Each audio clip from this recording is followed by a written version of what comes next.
Bien hallados y queridos suscriptores, es para mí un placer volver a grabar con ustedes otro vídeo. Quedé tan satisfecho con el último vídeo que grabé de Blancanieves y el de Blancanieves, por cierto, que acabaron con los pobres enanos y... Uy, Trumpy no consigue encontrar un sitio, el pobre, ¿dónde? Vamos a ver, un poquito más alejado para que Trumpy no se quede solo con la cámara. Y también al Gran Pierce. El Gran Pierce no puede faltar. Me han pillado esta vez sin los preparativos. Es algo imperdonable en alguien de mi oficio, caballeros. Quedé tan satisfecho con el último vídeo, el vídeo que hice sobre Blancanieves, por cierto, que a los pobres, que ya no se puede decir enanos, ahora hay que decir los mineros. No vaya a ser que ciertos colectivos se solivianten. Ya, de esa hipocresía creo que ya hablamos en el último vídeo. Blancanieves ha fracasado, Disney debe morir. ¿Cómo salvar cómo salvar el cine? Eso fue un tema que me gustó mucho y que ciertamente yo recomiendo a mis suscriptores. Es verdad que no ha recibido muchas visualizaciones, pero la gente que lo ha visto creo que le ha encantado. Y ahora vamos a hablar de un tema que tenía apalabrado. Tenía apalabrado desde hace tiempo. Hoy sabéis que es un día muy especial para los católicos y para todos los cristianos en general. Hoy celebramos el día de la Anunciación, es decir, cuando el arcángel Gabriel baja y le anuncia a la Virgen María que va a tener un niño llamado Jesús o Emanuel y que vendrá a salvarnos de los pecados. Eso es más o menos, y es ciertamente, y por, por eso ciertamente hoy es el día también en que se ha de leer la obra de un gran escritor católico, nacido en Sudáfrica, pero que en realidad vivió en Inglaterra, llamado J.R.R. Tolkien. Hoy es el día de J.R.R. Tolkien y he querido grabar este vídeo para homenajear a J.R.R. Tolkien. Hay una cosa que me arrepentí mucho cuando hice el vídeo de... He leído más de 3.000 libros. Sí, es verdad que cité El Hobbit y El Señor de los Anillos en la lista de libros que yo recomendé a todas las personas que vieran ese vídeo. He leído más de 3.000 libros. Ese vídeo lo grabé con el tío porque quería que fuera un legado que ayudara a todas las personas que vieran ese vídeo. Pero hay una cosa que me entristeció mucho no haber contado, y es la enorme influencia que tuvo Tolkien. Es decir, hablé de todos los libros que había leído, pero la mayoría de los libros que había leído, es decir, Las Tres Perlas y otros cuentos, El Pampinoplas, Marcelo Crecepelos, El Fantasma del Valle, El Pequeño Otto ha desaparecido, la máquina, la historia de la máquina pensante, todos esos libros habían sido, y El Jagilé Azul, todos esos libros que yo más o menos, sí, yo recuerdo que en cuarto de GB, como no tenía ningún libro, pues cogí el Jagilé Azul porque yo en aquella época, yo era, ya saben ustedes, muy mal estudiante y como Gengis Khan tardé mucho tiempo en empezar a hacer mis conquistas. Empecé muy tarde a leer, pero cuando empecé a leer no paré de hacerlo. Y eso más o menos se lo conté al tío Alberto, pero hay una cosa que yo no le conté al tío Alberto y creo que era decisivo y tendría que haberlo hecho. Es lo único que me hubiera gustado añadir del podcast que él y yo grabamos para el canal de Sinvergüenza 2.0. Y fue la enorme influencia que tuvo Tolkien en mi vida. Yo hubo un tiempo en que consideré a Tolkien como la primera lectura. Es cierto que previamente en quinto de GB, o sea, cuando tenía 10 añitos, yo había leído El Pirata Garrapata, pero no lo había terminado de leer por completo. No lo había terminado de leer El Pirata Garrapata, quiero decirles. Pero ya fue la primera vez que yo creo que disfruté con un libro. Los otros habían sido, como ya dije, lecturas obligatorias de clase, por obligación. En cambio, lo de Tolkien vino por otra vía, muy curiosa, les voy a decir. Hay un escritor llamado Bradley J. Birser que más o menos escribió un artículo hablando de la influencia que Tolkien había tenido en su vida y cómo le salvó de la muerte. Ciertamente. Y yo es un artículo que, por cierto, me gustaría recomendarles porque a mí me pasó exactamente lo mismo. Bradley J. Birser llegó exactamente por los mismos cauces que yo llegué. Ese artículo está en el diario Imaginative Conservative. Les quiero decir, ciertamente. Y yo llegué por unos cauces muy parecidos. Yo, ya saben, en aquel tiempo, yo era una persona, mi primo, por ejemplo, se había comprado la consola de la Master System y yo era un gamer y un aficionado a los videojuegos. Y cuando estaba en sexto de GB y tenía 12 años, mis amigos Deigo, Gedi Cosworth y Kuniotani y Pichichi me invitaron a unirme por primera vez a participar para jugar a los juegos de rol. O sea, Tolkien entró en mi vida gracias a los juegos de rol. Estaba el libro de rol del Señor de los Anillos que yo devoré con fricción. O sea, las páginas de las razas y todo esto que me las regaló también un profesor particular, las leí con fricción. Y una de las cosas que más lamento es haber perdido el libro de rol, el del Señor de los Anillos y el del Dungeons and Dragons. Debo reconocer que J.R.R. Tolkien no fue mi primer contacto con la fantasía. Yo creo que el primer contacto que yo tuve con la fantasía fue Dungeons and Dragons. Creo que fue la serie de dibujos animados de dragones y mazmorras. Ese fue mi primer contacto con la fantasía. Pero yo creo que fue Tolkien el primero que encauzó mis pasos y el primero que me demostró que podía leer de forma libre. O sea, el primer autor que leí de forma libre fue J.R.R. Tolkien y yo creo que condicionó mi manera de ser. Yo creo que decía el maestro de una persona que fue amiga mía, que todos somos hijos de nuestras fantasías. Yo creo que lo que nos gusta, los libros que nos gustan dejan una impronta en nuestra vida y son decisivos y nos marcan de alguna manera. Y por eso creo que no es casual que el primer libro que leyera fuera este, El Hobbit. Les recomiendo esta edición, caballeros. Para mí es la mejor edición que ha habido nunca del Hobbit, la de Douglas A. Anderson. Si a ustedes les gustaba antes el DVD, ahora no sé qué se lleva, si es el Blu-ray o se pueden descargar las películas. Pero antes con DVD había extras y todo. O sea, el libro de Douglas Anderson no solo tiene el texto original de Tolkien, sino también tiene notas a pie de página comentando qué fue lo que inspiró a Tolkien, cuáles fueron sus lecturas. Para mí es el libro más completo que yo recomiendo. Es una lástima porque Douglas Anderson también publicó otros libros sobre Tolkien y el nacimiento de la fantasía moderna y qué libros le influyeron también a J.R.R. Tolkien. Ya hablaremos un poquito más de ese tema. Se me olvidó decirles por qué estamos haciendo este vídeo. Este vídeo lo estamos haciendo a raíz de una publicación que la Sociedad Española de Tolkien permitió publicar. Un artículo de un tal Michael Martín, con Miguelín, como le llama Raúl Marín Astorgui. Yo ya saben una cosa, todos los tolkienianos católicos estamos muy enfadados por esa decisión que tomó la Sociedad Española de Tolkien por haber permitido que una persona, por no tener filtros y por permitir que una persona diga lo que quiera sobre un autor sin pararse a pensar si lo que ha dicho es verdad o no lo es. Este autor, basándose en cartas y de forma muy forzada, llegó a decir que Tolkien es woke. A mí me gustaría preguntar una cosa. ¿Cómo puede ser woke un autor que no había nacido en la época del wokismo? Era muy forzado ese tema y ciertamente todos los tolkienianos estamos muy enfadados, ciertamente porque si la Sociedad Española de Tolkien permitiera cualquier tipo, estaría muy satisfecho. Yo debo reconocerles que mi relación con la Sociedad Española de Tolkien no es buena. Yo no soy miembro de la Sociedad Española de Tolkien, pero empecé a seguirles en Facebook, conocí personas maravillosas allí, pero tuve muchos roces, particularmente con Mónica Finduriel y el señor Eduardo Segura. Yo no me recato de decirlo. Eduardo Segura, que paradójicamente ha sido entrevistado en medios católicos y ha escrito sus propios libros sobre J.R.R. Tolkien.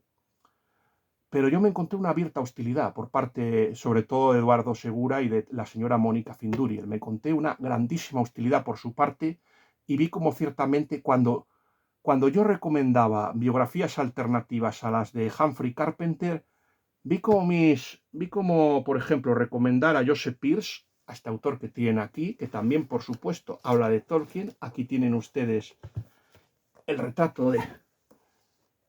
Aquí tienen ustedes, perdón, Trumpy, el retrato de J.R.R. Tolkien, lo tienen con Ronald Knox, alguien a quien conoció, aunque no tuvieron mucha relación. Parece ser que hay un libro de Milton Walsh que habla más o menos, que compara el pensamiento de perdón, de C.S. Lewis con el de Ronald Knox. No se llegaron a conocerse ni a entablar relación Ronald Knox y C.S. Lewis, pero sí que hizo todo lo posible para C.S. Lewis para que le homenajearan a Ronald Knox. Y eso es un detalle que honra mucho al escritor nacido en Belfast, al norirlandés. Y es que yo vuelvo a reconocer una cosa que me dijo José Manuel Fernández Bru, el autor de la conexión española de Tolkien, El tío Curro, un libro que yo personalmente les recomiendo. Y si no le he sacado ese libro es porque es muy complicado sacarlo. Les quiero decir que si pudiera sacarlo lo habría hecho, ciertamente. Está un poco complicado. Hostia, la cámara me está fastidiando un poco. A ver, sí, yo creo que ya por lo menos he encontrado la posición exacta y ya podemos personalmente, pues ya pueden salir todos mis pequeños librillos, ya saben ustedes. Yo creo que a lo mejor la clave es grabar un poquito más lejos, ciertamente. Es verdad que se verán menos cosas, pero yo quiero que salgan más cosas. Ciertamente a mí me enfureció ciertamente, o sea, lo que a mí me enfada es que, por ejemplo, cuando hay escritores católicos que salen a defender el catolicismo de Tolkien, la sociedad de Tolkien reacciona en manada contra ellos y se muestra muy crítica con las publicaciones. Yo recuerdo ataques a Joseph Pierce. Por ejemplo, se llegó a decir que Joseph Pierce era un fanático porque era un converso. Joder, ¿y Tolkien no fue un converso? ¿No se convirtió Tolkien con J.R.R. Tolkien? ¿No se convirtió en la niñez? ¿No se convirtió en la niñez gracias a su madre, al sacrificio de su madre, Mabel Sufil o Mabel Tolkien? ¿No es un converso también? O sea que también tiene que entrar en la lista de los fanáticos. Mira, te podrá caer bien o mal Joseph Pierce. Yo reconozco que invité a Joseph Pierce a participar en el debate de un libro suyo llamado La fe de nuestros padres y no quiso venir. Yo no le debo nada a Joseph Pierce, pero yo reconozco que es alguien que no debes obviar ni olvidar. Y ciertamente hay que reconocer que Humphrey Carpenter, que era el biógrafo que nos recomendaban, hay que reconocer que por desgracia la influencia de Humphrey Carpenter es muy hostil. Yo le he visto muchas críticas y muchas inexactitudes con respecto a Tolkien y que no le gustara mucho cómo exteriorizaba Tolkien su fe, más o menos. Muchas veces la sombra de Carpenter era muy luctuosa. Yo creo que es evidente que como Tolkien no le gustaban o no comulgaba con ciertos escritores de su época, eso servía y servía para machacarle.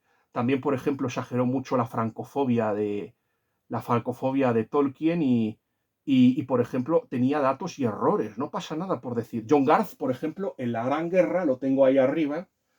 No lo voy a sacar. Permítanme ustedes que no suba arriba a sacar el libro de Tolkien y la Gran Guerra de John Garth, porque es que, porque vamos, lo que menos me haría falta es morir en una emisión en directo. O sea, que me cayese y me rompiese la columna vertebral en directo mientras estoy grabando este vídeo.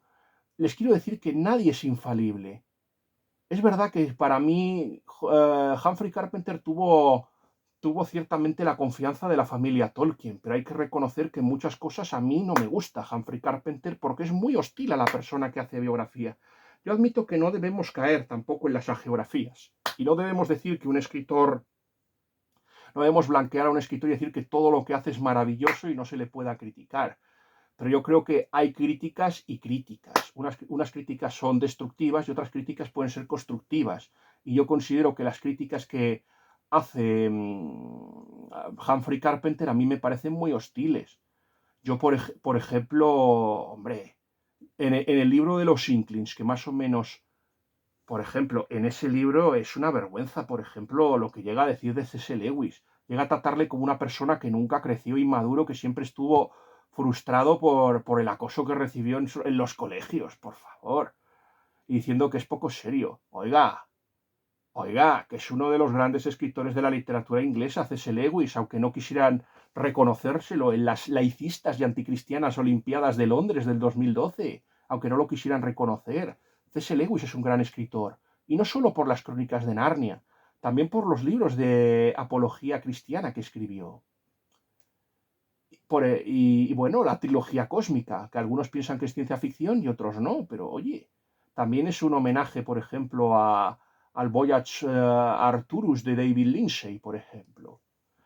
Ya, así que yo creo que ciertamente muchas veces cuando se habla de estos escritores parece tomarse el nombre de estos escritores totalmente en vano y se habla con unas críticas. Por ejemplo, tampoco me gustó mucho el tratamiento que se hace de Charles Williams. Yo, vale, sé que la forma de llegar al de Charles Williams al cristianismo, en fin, es muy escabrosa. O sea, llegando de la Golden Dawn, del esoterismo al que pertenecieron escritores como Henry Rider Haggard, Arthur Conan Doyle y el más peligroso y desasosegante de todos, Aleister Crowley.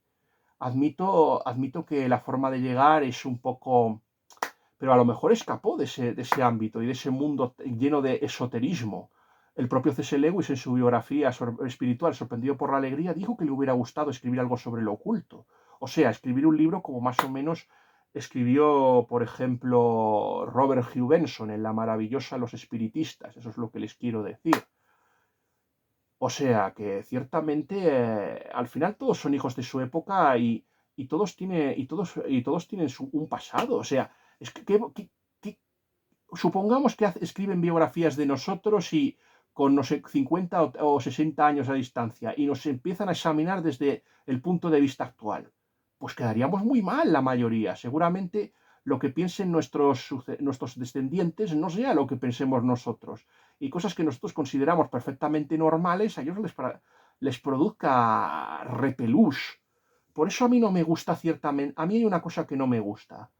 Yo lo que no les... Vamos a ver, yo recuerdo que tuve una batalla en Navidad tanto con Eduardo Segura y Mónica Finduriel a raíz de un artículo de Joseph Pearce que fue atacado tanto por Mónica Finduriel como por Eduardo Segura. Y esto más o menos me llevó a pelearme con ellos. Algunos amigos intercedieron y volví a la Sociedad Española de Tolkien. Pero al final ellos cometieron el mismo error que han cometido esta vez. Es decir, permitieron la publicación de un artículo que decían que Tolkien era defensor del LGTBismo. ¡Tolkien! Defensor del LGTBismo. O sea, que promovía, que estaba a favor del orgullo gay y de la homosexualidad. O sea, Tolkien. El propio Tolkien que según testimonio del propio Humphrey Carpenter, cuando estaba en la universidad no sabía lo que era la homosexualidad. Tolkien, sí. Tolkien que junto con C.S. Lewis habían reprobado a Oscar Wilde por el pasado que tuvo Oscar Wilde y por su... Y bueno, porque ya saben que Oscar Wilde, una cosa es lo que escribe Oscar Wilde y otra lo que hacía Oscar Wilde. Y Oscar Wilde se dedicaba a cosas nada edificantes. Pueden leer el maravilloso libro de Joseph Pearce que yo les recomiendo. Oscar Wilde, La verdad sin máscaras, editado por la editorial Ciudadela. Si quieren conocer las cosas que hacía Oscar Wilde, o sea, le condenaron por lo de Lord Alfred Douglas y su lío con el marqués de Queensbury, pero le podían haber condenado. En aquella época recordemos que la homosexualidad estaba prohibida en Inglaterra y no vi que Tolkien nunca se manifestara a favor de los derechos de los homosexuales, ciertamente. Así que le pueda gustar a una escritora que promovía la homosexualidad no quiere decir que Tolkien sea pro-LGTBI y que le guste la homosexualidad.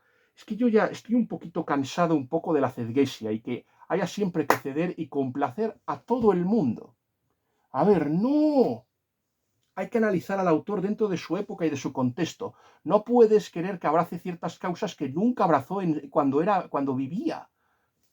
Algunos me dicen, pero Fonch, J.R.R. Tolkien cuando vivió apoyó el sufragismo. Sí, y es muy valiente apoyar el sufragismo en una época en que las mujeres no podían votar y les costaba trabajo, pero también hay que reconocer la posición de los que eran críticos con el sufragismo. Por ejemplo, pienso en G.K. Chesterton o Hilaire Belloc.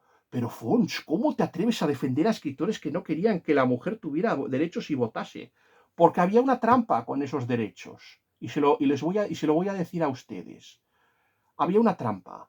Y la trampa era que se permitió la incorporación de la mujer al trabajo precisamente para que así hubiera que pagarle menos al hombre. Y primero, porque era la época de la guerra mundial y en este caso todos los hombres habían ido al frente y era necesario que alguien siguiera trabajando en las fábricas. Yo quiero recordar una cosa, que en el siglo XIX hubo una explotación brutal tanto de niños como de mujeres y que muchos hombres perdieron sus trabajos porque crecieron y perdieron elasticidad. Y esa gente vivía en condiciones absolutamente miserables. Miserables, tanto que El Parlamento inglés, gracias a las novelas de Dickens, se concienció de este hecho y tuvo que mediar y cambiar las reglas. Y a lo mejor, ciertamente, el hecho de que la mujer otra vez volviera a estar relegada al hogar era una forma de proteger a la propia mujer. Vemos que otra vez con la incorporación de la mujer al mundo laboral, y no quiero decir que yo esté a favor, yo considero que la mujer es capaz de desempeñar cualquier profesión cualquier profesión que pueda, es capaz de hacerlo tan bien como un hombre, incluso mejor, porque está más motivada. Pero lo que hicieron fue eso. Al incorporar a las mujeres al mercado laboral, se resintieron los salarios. Ya antes una persona podía llegar a casa a fin de mes con un sueldo. Ahora, tanto el marido como el hombre trabajan y por desgracia ya no sirve para mantener a la familia, y más cuando se tienen hijos. Ciertamente, al final lo que pasó es que y al final esto también provocó una cosa, que es la liberalización del divorcio y del aborto, porque al empresario porque lo que hicieron haciendo que la mujer entrase en el mercado laboral, lo que provocaron fue ciertamente que la mujer no, que ciertamente la mujer en lugar de estar casada, en lugar de ser explotada por su marido, al final fuera explotada por los empresarios o los jefes o sea, por sus empleadores, o sea, que fuera explotada que fuera explotada por su trabajo, o sea, que en lugar de casarse con un hombre se haya casado con su trabajo y que prácticamente no puede, o sea, al final fue destructivo para la familia. Por eso gente como G.K. Chesterton e Hilaire Belloc se opusieron ciertamente a estas medidas de que la mujer, porque le parecía la manzana envenenada y no estaban del todo muy equivocados. A ver, yo considero que sí, que debe haber libertad y que la mujer debe participar. Y, por ejemplo, la mujer tenía derecho a participar y entrar en la vida universitaria, como demostró, por ejemplo, una escritora muy interesante que aquí tenemos. Vamos a ver si la encontramos. A ver, esta es Edith Sidwell, Malcolm Muggeridge. A ver, por ejemplo. ¿Saben? Una de las primeras mujeres en doctorarse por la universidad fue la escritora Dorothy L. Sayers. ¿Dónde está Dorothy? ¿Dónde estás, Dorothy? Dorothea Sayers. Dorothy, Stephen Session. Es que es un poco complicado. Ya saben que no tenía ningún guión ni esto no estaba preparado. Mira, aquí está. Esta fue una de las primeras mujeres en doctorarse en la universidad. Estamos hablando de la creadora del detective Lord Peter Wimsey. Dorothy L. Sayers fue una de las primeras mujeres en ser doctor por la Universidad de Oxford. Esta mujer se convirtió gracias a leer La ortodoxia de G.K. Chesterton. Es por eso que me cabrean ciertas cosas, que es cierto que Tolkien ciertamente en algunas cosas fue muy avanzado para su tiempo y en otras cosas pues fue hijo de su tiempo. A mí me parece, por ejemplo, que la crítica que hizo Raúl Marín Astorgui en La Gloria de Gondor, canal que les recomiendo, estuvo muy bien. Por cierto, que me gustaría preguntarle cosas de la Cuarta Edad. ¿De dónde ha sacado toda esa información? No sé si serán cosas que dejó Tolkien escrita en sus escritos, porque yo debo reconocerles una cosa.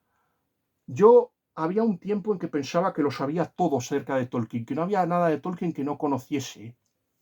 Y me doy cuenta, estando con gente como mi amigo Pablo J. Ginés o Ana Peris de Lena, o un canal que yo les recomiendo, que es La Luz de Arendil, dirigido por Julia, me doy cuenta de que yo no sé absolutamente nada de Tolkien, que mis conocimientos son pequeñísimos y que me encuentro, como diría San Agustín, en los abismos de la más negra y profunda ignorancia. Me encuentro ahí con respecto a Tolkien. Y es por una cosa, yo ciertamente, la mayoría de los especialistas y los amantes de Tolkien han leído sus cartas, algo que yo no he podido hacer. Yo las editó Minotauro, pero a pesar de que han aparecido cartas nuevas, no han vuelto a reeditar las cartas de Tolkien. No las han vuelto a reeditar y perdí la ocasión de tenerlas. Y es algo de que lamento muy profundamente, no tener las cartas de Tolkien y ciertamente que muchas cosas de su vida se me pasaran por alto. Y otra cosa que lamento es no haber leído la historia de la Tierra Media que escribió Tolkien y que complementó su hijo, su tercer hijo, Christopher Tolkien. Que por cierto, Christopher tiene el nombre de su padre, de un amigo de Tolkien de la infancia que sobrevivió igual que él a la Gran Guerra, que es Christopher Bisheman, de ahí procede el nombre. Es muy bonito, hay un libro muy interesante, aquí lo vamos a recomendar, de la editorial Mensajero, en este caso, el libro de La fe de Tolkien. Es verdad que yo creo que Joseph Pearce ya se adelantó, pero está muy bien que Holly Orway, que también conversa, por cierto, también vamos a considerarla en la lista de los fanáticos, a Holly Orway. Está muy bien que Holly Orway, por ejemplo, haya continuado el tema de la religiosidad de Tolkien. Yo creo que pues, Joseph Pearce tenía el libro eh, eh, Tolkien, El hombre y el mito, que más o menos es una biografía, que para mí es una biografía que me encanta. Es verdad que no es tan completa como la de Humphrey Carpenter, pero es un Tolkien que me gusta más la visión que tiene Joseph Pearce. Yo creo que habla con mucho más respeto de lo que, por ejemplo, podría haber hablado ciertamente Humphrey Carpenter de él. Y ciertamente, ciertamente es muy interesante que Tolkien, que la visión que se tiene, la visión que Holly Orway da de Tolkien y analizando de cosas que yo, por ejemplo, desconocía. Aparte de la sociedad española de Tolkien, aparte de críticas a Joseph Pearce, hubo otra cosa que no me gustó. Las críticas a Diego Blanco Alvaroga. Esto ha habido tal escisión entre los fans de Tolkien, entre los católicos y los no católicos, que es que al final hubo que crear una sociedad española de Tolkien. Una sociedad a la que yo personalmente me he ofrecido a unirme, porque yo también, caballeros, creo que ustedes lo saben, yo soy católico y me gustaría colaborar y ayudar, aunque no tengo mucho dinero. No sé cómo podré pagarla, pero voy a hacer todo lo posible para pagar. Aquí, si quieren conocer también, por ejemplo, el tema de el significado cristiano o católico de J.R.R. Tolkien, les recomiendo el libro de El camino inesperado, desvelando la parábola del Señor de los Anillos. Yo no entiendo ciertamente cómo el autor, siendo católico, pues hay que desmerecer desde la sociedad, una sociedad que se supone que tiene que proteger al autor, que tiene que defenderle, tiene que promover su obra. Yo no entiendo cómo ciertamente se ponen tantas trabas y cuando se habla de la fe del autor y en cambio permanece impasible cuando se le ataca. Por ejemplo, yo estuve leyendo un trabajo muy crítico de un mexicano atacando a J.R.R. Tolkien, diciendo que, por ejemplo, el autor de Jürgen era mejor, que Holstock, el que escribió El bosque de Mitago y la Bondís era mejor, que Stephen R. Donaldson era mejor, o sea, que la fantasía época no le debía nada a Tolkien y que Tolkien y C.S. Lewis habían hecho un daño. ¿Dónde estaba la sociedad española de Tolkien para criticar y salir y desmontar y refutar ese estudio que había hecho ese escritor mexicano? Algunos me van a preguntar ciertamente por qué le reprocho a la sociedad de Tolkien estas cosas. Muy fácil, tú te has responsabilizado, tú estás ahí promoviendo la obra de un autor. Lo que no puede ser es que ataques a unas personas con virulencia y personas que sí están atacando a tu autor favorito, no hagas nada por defenderle. Por ejemplo, aquí se ha dicho una cosa. Michael Moorcock, el autor de Elric Molibone, es sin duda uno de los más grandes detractores de Tolkien. ¿Por qué nunca se ha refutado o se ha criticado a Michael Moorcock? Que vamos a ver, a mí no me parece mal, a mí no me parece mal ciertamente que usted lea a Elric Molibone ni los libros de Michael Moorcock. Yo creo que usted debe leer lo que quiera, o sea.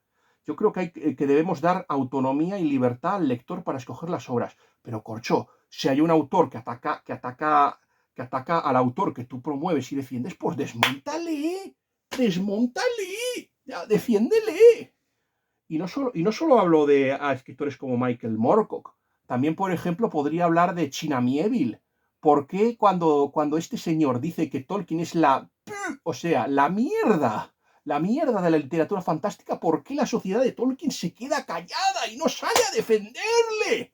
Y a desmontar a China Miéville, que le puedes desmontar de mil maneras. O sea, le puedes reprochar, sacarle todos los crímenes que cometió su queridísimo Trotsky durante la guerra civil rusa.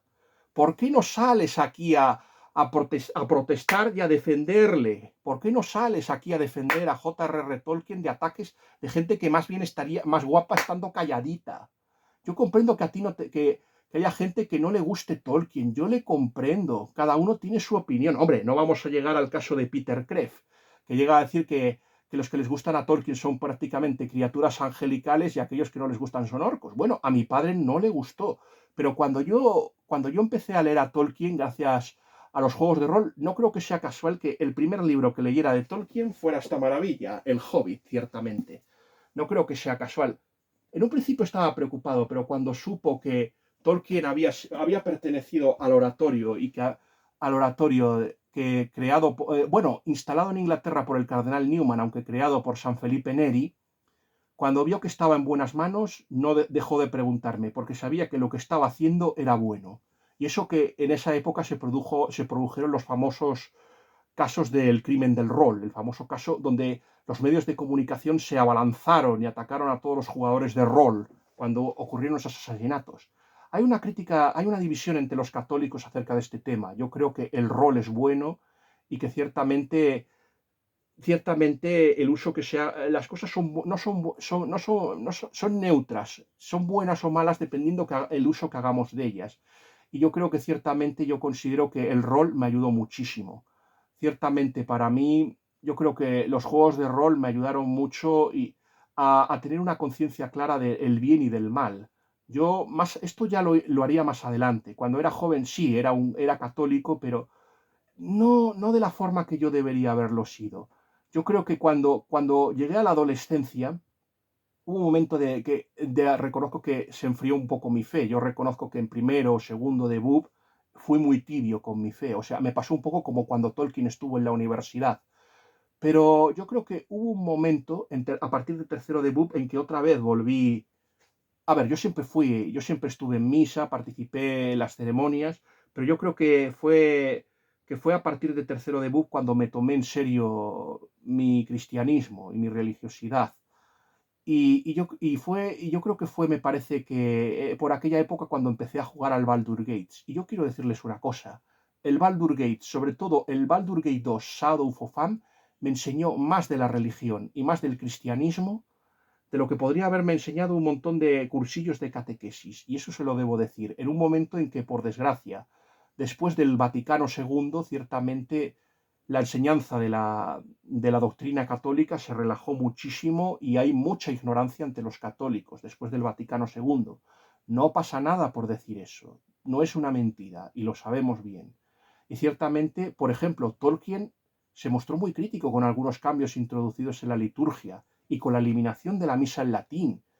A ver, no se eliminó, pero ciertamente ya no se celebraba misa en latín y se dio más importancia a las lenguas vernáculas. Esto no es mentira.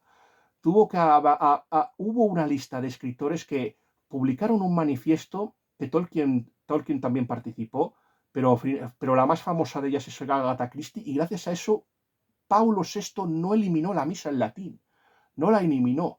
Y luego Benedicto XVI intentó restablecerla, pero chocó con las fuerzas del progresismo. Porque si ha habido alguien que ha hecho muchísimo daño a la Iglesia Católica, han sido los sacerdotes progresistas. También es verdad que hubo algunos sacerdotes ultramontanos, como Lefebvre, que se rebelaron, pero lo hicieron de forma directa. En cambio, las tácticas de los sacerdotes modernistas fueron más sibilinas, más subterráneas, o sea, y más desleales, más traicioneras. Cuando alguien va de amigo, cuidado, huye de él. Yo creo de ahí proceden gente como Hans Kung o Schillebeck y algunos más del modernismo que, por ejemplo, se condenó. Incluso Graham Greene, un escritor que se supone muy progresista y cercano a la izquierda, incluso él se enfrentó, por ejemplo, a gente como Hans Kung y Schillebeck porque sabía que quiero reconocer que, quiero decir que Graham Greene estaba a favor de los anticonceptivos, no creía en los ángeles y tenía una visión, por ejemplo, muy cercana al jansenismo, o sea, por ignorancia y por desconocimiento. Tengan en cuenta que Graham Greene era un converso, pero era una persona que más o menos lo que potenciaba Graham Greene en su obra es el tema de la conciencia y de los dilemas morales. Es algo muy diferente que, por ejemplo, otros escritores no han tratado. Y sobre todo también es muy famoso por sus novelas de espionaje. Por eso es tan interesante Graham Greene y yo recomiendo también que se explore su obra. Esa es otra de las cosas. Uno de los conflictos que yo tuve, por ejemplo, con Eduardo Segura fue que, por ejemplo, que Tolkien era católico y hay que entender la obra de Tolkien en el contexto. O sea, Tolkien estaba muy influido por escritores católicos. No, sus lecturas no eran únicamente lecturas del medievo, como más o menos. Por ejemplo, esta escritora también, Holly Orway, de La fe de Tolkien, Caballeros, esta escritora, Holly Orway, tiene otro libro que son las lecturas modernas, donde va a desmontar ese mito y va a demostrarnos que Tolkien, aparte de obras como el Beowulf, el Kalevala, el Morvinogion, escritores como Cinebulf, que de ahí sacó la palabra Arendel, y Midgard, por ejemplo, la sacó, o Tierra Media la sacó, por ejemplo, de la mitología germánica y de la Edda. Tolkien es algo más que un escritor que solo estudiaba los cuentos germánicos. Estaba familiarizado con todas las mitologías. A ver, no es Mircea Eliade, pero ciertamente se puede decir que era un hombre que conocía todos estos temas. Una de las cosas que ha hecho este Miguel Martínez, este Miguelito, decirnos que, por ejemplo, si una persona se oponía al nazismo, es decir, ya hay que considerarlo woke. No, hombre. Había mucha gente que no era de izquierdas y que se oponía al nazismo. O sea, Churchill es woke. ¿Consideraríamos a Winston Churchill woke? Cuando Churchill nunca perteneció a la izquierda. O sea, fue liberal por un tiempo porque, en parte para enfrentarse a su padre. Pero generalmente Churchill siempre fue Tory. Quiero recomendarles que Churchill siempre fue Tory y siempre defendió a los conservadores. Se le puede tachar, y no hubo adversario en Inglaterra más tenaz que el propio Churchill, porque hay muchos que sacan aquí el pecho de la izquierda, pero esa izquierda quiero recordaros que hasta antes de ayer estaba a favor del pacifismo y quería, por ejemplo, que Inglaterra no entrase en la guerra contra Alemania o contra la Alemania nacional socialista. Hubo escritores como Winston Hugh Auden, por ejemplo, o Isherwood, el que inspiró Cabaret. O sea, tenía una serie de relatos llamados Desde Berlín que, por ejemplo, eran pacifistas. No querían ciertamente que Inglaterra se sumara y participase en una guerra contra la Alemania nacional socialista. La respuesta, por cierto, era contra Hitler fue brutal, porque dicen que Hitler era un ignorante y que desconocía ciertamente la mitología nórdica, y tenía razón. La visión que tenía Hitler era una visión totalmente wagneriana y estaba muy influido también por las ideas de Nietzsche, por ejemplo. Y también ciertamente muchas teorías que empezaron en Estados Unidos y en Inglaterra, temas de la eugenesia y del racismo. Esto no lo vamos a reconocer nunca, pero yo creo que Charles Darwin y sus seguidores, por ejemplo Galton o Leonard Darwin, tenían ideas racistas e influyeron ciertamente en que se llevaran estas cosas. Había países que practicaban la eugenesia. Hay una película, por ejemplo, Vencedores y Vencidos, o sea, Nuremberg, donde más o menos el que defiende a los nazis, Maximilian Schell, que ganó el Oscar por ese papel, más o menos nos habla, por ejemplo, de cómo Hitler sacó las ideas de ahí y cómo se hacía en países como, por ejemplo, en Virginia. En Estados Unidos, por ejemplo, se hicieron los experimentos de Tuskegee, donde se metía viruela a negros y, por ejemplo, se llegó a experimentar con puertorriqueños y a esterilizarlos porque eran inferiores, no eran WAPs, no eran White Anglo-Saxo Protestant, y por eso se hicieron eso.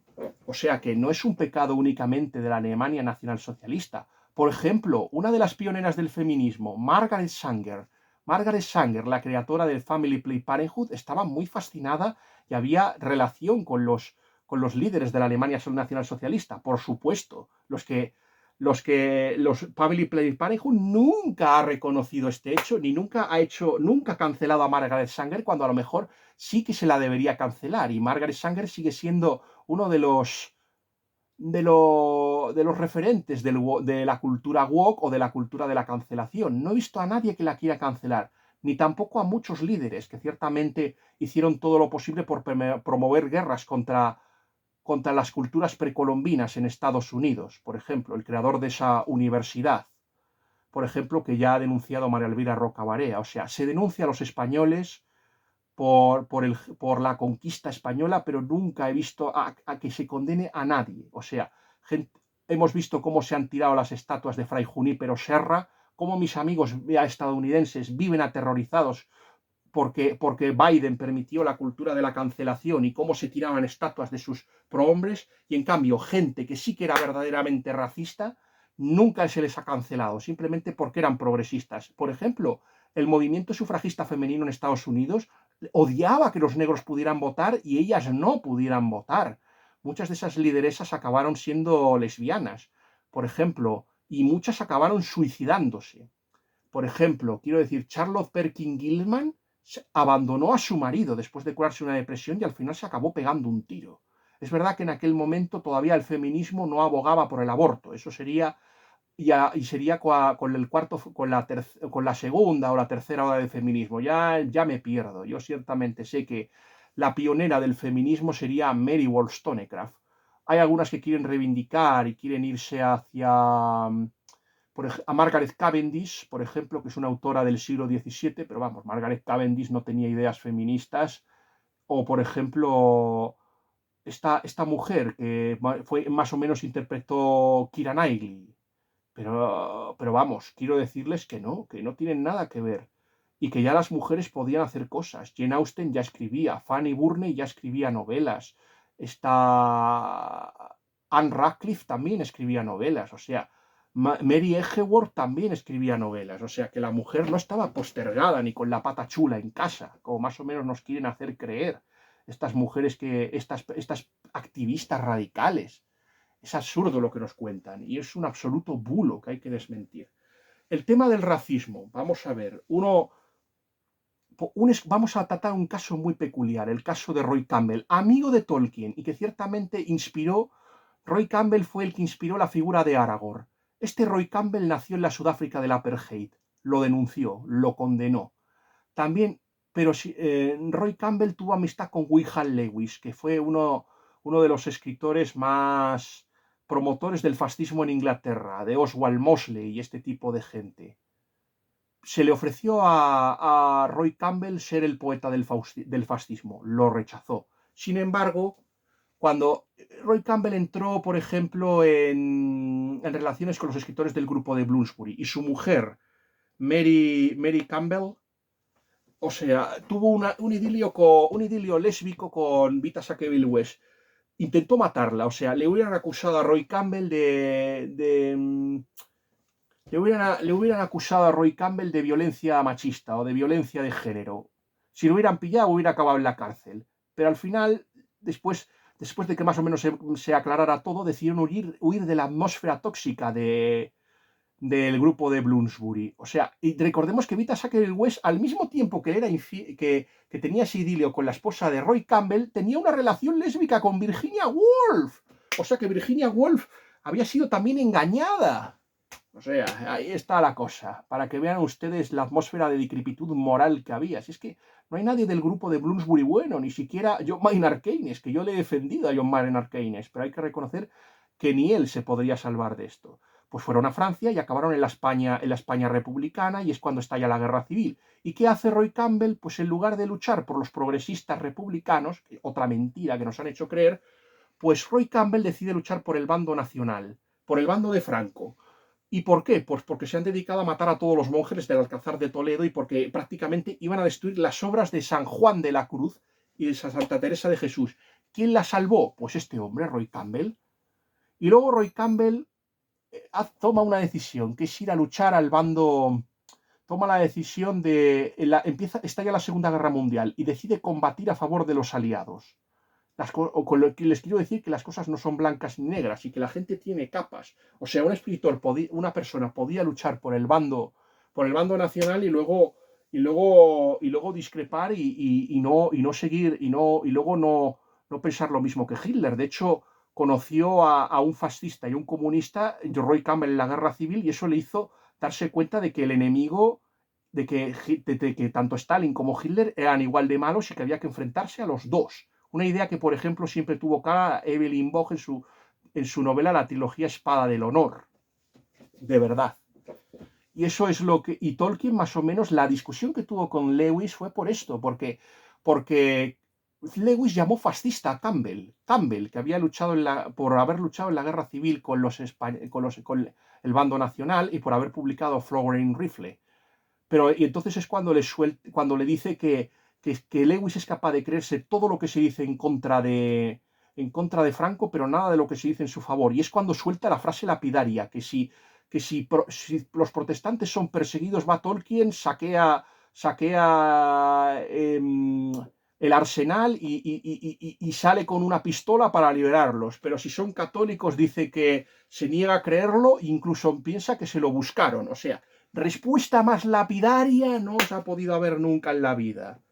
O sea, Tolkien mismo defendió al bando franquista, como la mayoría de los escritores católicos ingleses, menos Graham Greene. Menos Graham Greene, que decidió no apoyar a la República, sino al PNV, porque era el único partido católico que había en la Guerra Civil Española, y luego se rindió y entregó las plazas a Franco. O sea, ¿cómo quedaron? Y, por ejemplo, en España no hubo el debate que sí que hubo en Francia. En Francia, por ejemplo, hubo algunos escritores católicos que, convencidos por un sacerdote catalán llamado el padre Tarragó, pensaron que Franco era un fascista malvado y que mataba sacerdotes y que había que ir contra él. En esa línea estaban Jacques Maritain, estaba Bernanos y estaba también ciertamente François Mauriac. Mauriac es que tenía simpatías por el anarquismo. ¡El anarquismo! Que había saqueado y se había dedicado a matar sacerdotes. ¡El anarquismo! Y luego André Unín, ese hombre que se supone que fue luego matado por Stalin en España, ese hombre estaba encantado de que las iglesias españolas ardieran. Al POUM, ese fue el partido por el que fue a luchar el propio Orwell, antes de retractarse y escribir tanto Rebelión en la Granja como 1984, obras que fueron muy criticadas por C.S. Lewis, las dos, a pesar de atacar al comunismo stalinista. Por ejemplo, todavía sigue teniendo muchos tics izquierdistas, la de Rebelión en la Granja, ya un poquito menos, ya 1984, donde más, pero todavía, igual que Camus, por ejemplo, va a ser muy resistente a la idea de Dios. Nunca se llegó Orwell a convertir del todo al cristianismo, a pesar de que llegó a tener amistad con Evelyn Waugh, ciertamente. Por y en cambio, luego Roy Campbell, por ejemplo, se mostraría muy crítico con la segregación racial en Estados Unidos. O sea que las personas tienen diferentes capas. A mí Tolkien es un escritor que me encanta porque ciertamente usted no tiene por qué elegir a un escritor, puede quedarse con todos, ciertamente. O sea, a mí, por ejemplo, un escritor que me gusta mucho es Paul Anderson. Yo creo que de todos los escritores, Paul Anderson es uno de estos. Ah, por cierto, se ha hablado mucho del papel de Tolkien y la mujer. Y se ha dicho que Tolkien fue muy avanzado para su época. No, Tolkien fue hijo de su tiempo. Por ejemplo, Marion Bradley Zimmer, la escritora de Las Nieblas de Avalon, por ejemplo, le reprochaba a Tolkien que era machista. Esta mujer se casó con un homosexual y abusó de sus hijas. Y siempre estuvo a favor del paganismo y del celtismo, ciertamente. Y quiero deciros que hay capas, o sea, a algunos Tolkien les parecerá muy avanzado para su tiempo y a otros les parecerá muy retrógrado. Al final es hijo de su tiempo, y por no hablar de las posiciones que tenía Tolkien en el tema del Vaticano II. Tolkien, Tolkien fue muy crítico, se había criado en la época previa al Concilio Vaticano II y llevó muy mal que se eliminara el latín. Eso no quiere decir que ciertamente tomaron unas posiciones más críticas que como por ejemplo si tomaron Evelyn Waugh o Hugh Ross Williamson, a los que Joseph Pearce, por ejemplo, a Hugh Ross Williamson le ha dedicado un artículo muy bueno en Imaginative Conservative, que yo les recomiendo a ustedes. Yo se la recomiendo muy ciertamente. Cada uno es hijo de su tiempo y cada uno de sus circunstancias. Por eso, yo creo que uno de los grandes problemas de la sociedad española de Tolkien, cuando permitió el artículo de este tal Michael Martínez, es que ciertamente la sociedad española de Tolkien quiere agradar a todo el mundo, quiere caerle bien. Por eso, por ejemplo, tampoco fue crítica con la serie de los Anillos del Poder. ¿Hubo alguna crítica contra esa serie? No. Y ahí es ahí donde tendrías que haberte lanzado y haber criticado como todas las violaciones. O sea, tenías que haber criticado, por ejemplo, que Tolkien jamás hubiera incluido ese reparto multicultural, ni tampoco en la politización política. Tolkien jamás habría podido ser woke, nunca. Algunos me dicen, pero Fons, Tolkien no creía en el Leviatán del Estado, pero vamos a ver. Tolkien era conservador por naturaleza, pero es evidente que eso no quiere decir que no ame la naturaleza y que él conoció los estragos de la guerra, de la Gran Guerra y el daño que podían hacer las máquinas. Por ejemplo, si ustedes han leído el libro del Estado Servil de Hilaire Belloc, más o menos Tolkien está no en una línea del socialismo. El socialismo con Herbert George Wells y George Bernard Shaw había avanzado, había aceptado el socialismo, había aceptado la tecnificación y la industrialización. La excepción fue William Morris, pero William Morris, con noticias de ninguna parte, fue una rara avis. William Morris sí que creía en el arts and craft y creía en la belleza y quería volver a la Edad Media, pero se quedó solo. La mayoría de los escritores socialistas a lo que apoyaron fue eso, fue la industrialización. La Bauhaus, por ejemplo, esos movimientos que proceden de Alemania, Hannes Meyer, todos esos escritores, todos esos arquitectos eran socialistas. Lo que buscaban era una utopía socialista. O sea, aquí dependemos de la escuela de Chicago y de Sullivan y todos, y estos, y también de Hannes Meyer y de los escritores de la Bauhaus, Ludwig van der Rohe, este tipo de gente. Fueron los que, y es evidente que a Tolkien eso le daba repelús, a él no le gustaba la industrialización, y ahí yo creo que se encontraba mucho más cerca del distributismo chestertoniano y lerbeloquiano. Por cierto, que una de las críticas que yo tuve con Eduardo Segura es porque yo le dije ciertamente que el escritor más citado en el ensayo de J.R.R. Tolkien sobre los ensayos de hadas de los escritores modernos era G.K. Chesterton. Él me decía que aparecía 2 veces. Yo le dije, aparece 5, y 5 veces aparecía. Y Christopher Dawson, un historiador católico, aparecía citado 2 veces en notas a pie de página. Eso era lo que creía Tolkien. Y ciertamente no estaba tampoco muy diferente, no era muy diferente, por ejemplo, de lo que podría opinar, por ejemplo, el escritor ruso Sergei Berdiaev, que hablaba de la vuelta a la Edad Media, ciertamente. Un escritor cristiano que procedía de Rusia, era uno de estos rusos blancos, que algún día supongo que ya hablaremos del tema de la Rusia blanca.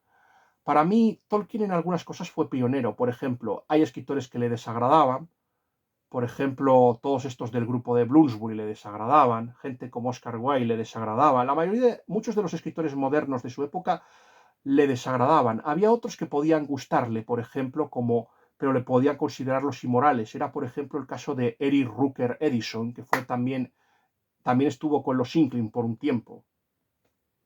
Y tampoco les gustó del todo las obras de C.S. Lewis.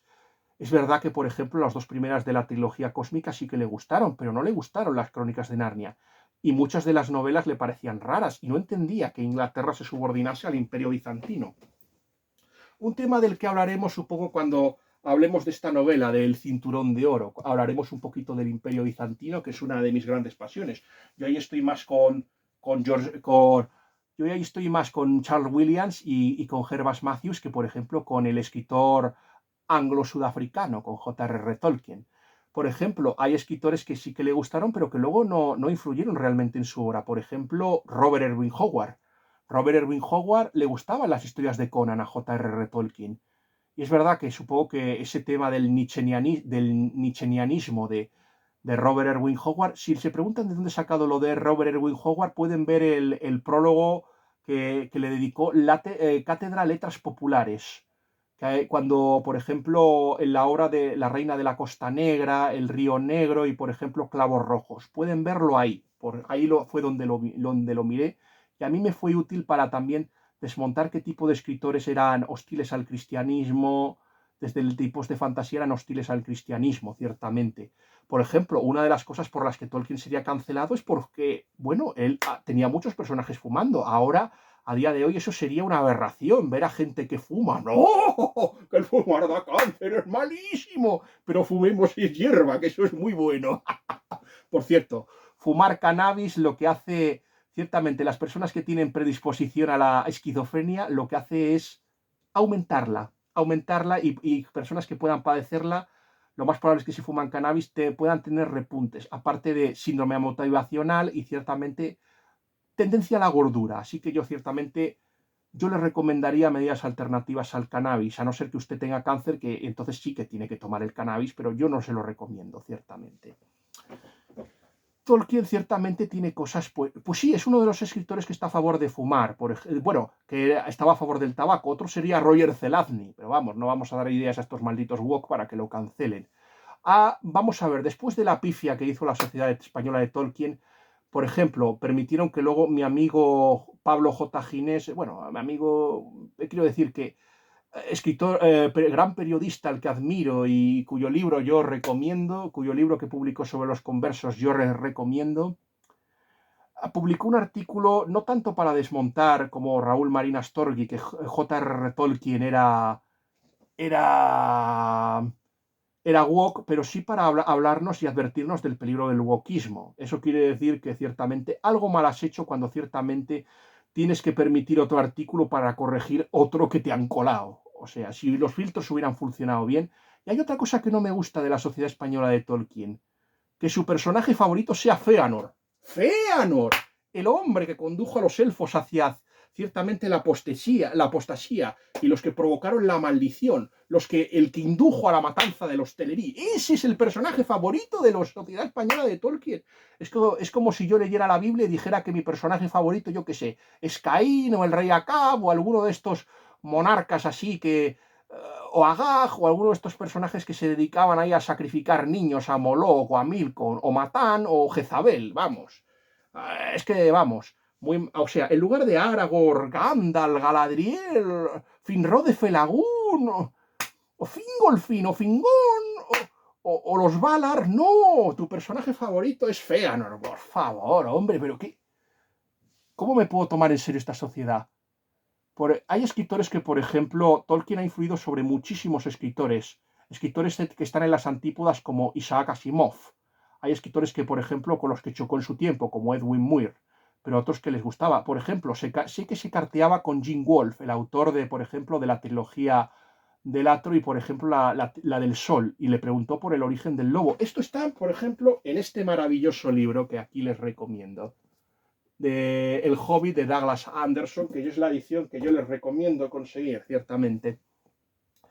Por ejemplo, por ejemplo, para mí Tolkien es básico para la creación del universo de Dungeons and Dragons. Gary Gygax, que era ex miembro, por ejemplo, de los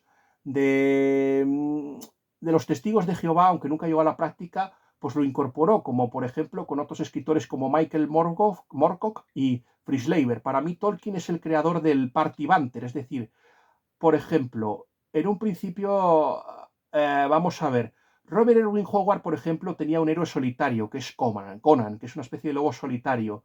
Escritores como Fritz Leiber tenía la saga de Landmark, que tenía al pícaro y al guerrero, o sea, es la buddy movie, la novela de compañeros. Y es J.R.R. Tolkien el que crea, por ejemplo, las aventuras en grupo, o sea, de grupos con razas y, bueno, ya no se puede decir razas, ahora hay que decir líneas de sangre porque le ha salido de las narices a todos los creadores de los juegos de rol, pero a mí me da igual, yo voy a seguir diciendo raza, porque soy muy racista. ¡Hala! Pues es el que emplea razas más heterogéneas, J.R.R. Tolkien. Es el que emplea elfos, emplea enanos, emplea medianos, humanos. Sin Tolkien no conoceríamos la diversidad racial y Dungeons and Dragons nunca habría podido ser el juego de rol tan grande que fue, y tampoco habrían nacido juegos como Pathfinder. Eso es lo que les quiero contar. Por ejemplo, influyó en escritores muy diversos. Por ejemplo, se hizo un homenaje, a ver si lo puedo sacar. No, me parece a mí que no voy a poder sacarlo, pero lo vamos a intentar.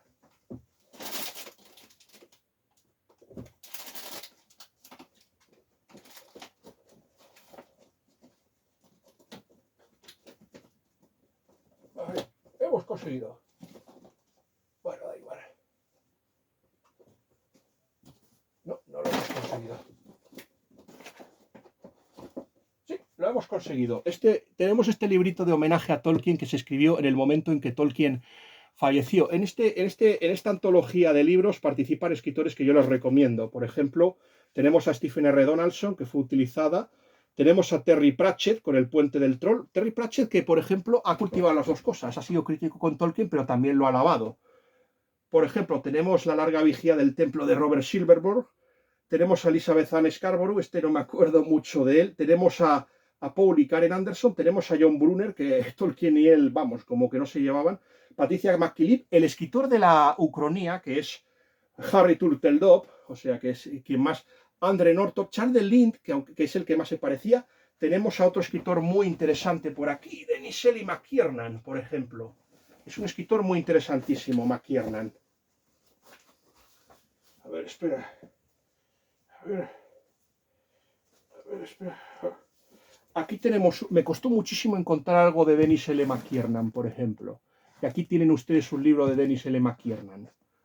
Es un escritor que ha escrito pastichés. Por cierto, que en el libro de ese escritor, por ejemplo, de ese mexicano que escribió una tesis hostil a los libros de Tolkien, más o menos llegó a decir este señor que, por ejemplo, hay que evitar a los escritores que les gustan los pastichés. O sea, Terry Brooks usted no le puede leer porque escribe pastichés a lo Tolkien. Bueno, en lo de Christopher Paolini estoy de acuerdo porque a mí Paolini nunca me gustó mucho, pero escribe tanto libros sobre, pero está tan influido con Tolkien como por la Guerra de las Galaxias, y nadie ataca la Guerra de las Galaxias, le quiero decir. A mi hermana, de hecho, le encantan, sobre todo la primera trilogía de la Guerra de las Galaxias. Por ejemplo, se creó el premio Gandalf, por ejemplo, los escritores de fantasía crearon el premio Gandalf y fue Lynn Carter quien lo reivindicó también a J.R.R. Tolkien, ciertamente. Les quiero decir que yo creo que la mejor forma de celebrar el día de Tolkien ciertamente es cogiendo un libro y empezar así. Vamos a empezar. Y ciertamente con esto vamos a terminar porque ciertamente tengo ya que preparar la cena.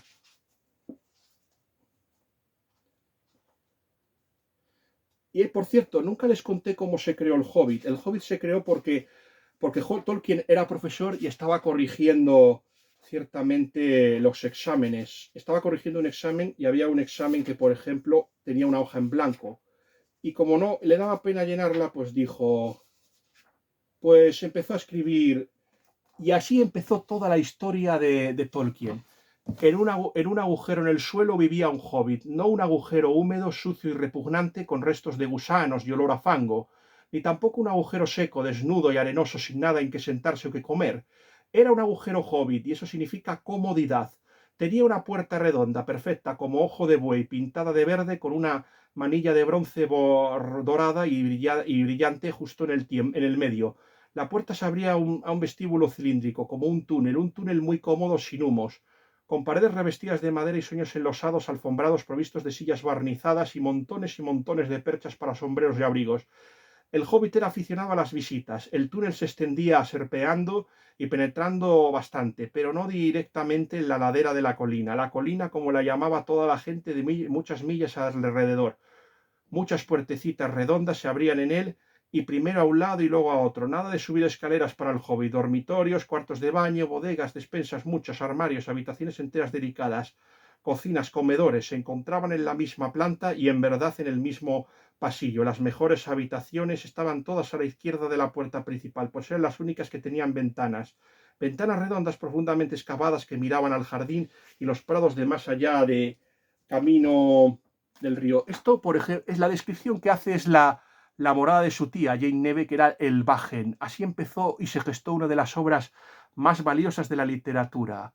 Creo que Dios me vino a ver el día que el Hobbit, porque mi primer personaje fue un Hobbit en los juegos de rol. Bueno, fue un mago elfo, pero luego mi segundo personaje fue un Hobbit. Yo creo que no fue casual que mi personaje fuera un Hobbit y que este libro cayese en mis manos. Creo que Dios, gracias a Tolkien, me llevó por sus sendas. Feliz día de Tolkien para todos ustedes e inmortalícenle leyendo. Que Dios les guarde a todos, especialmente a mis suscriptores. Y lamento ciertamente haber tenido que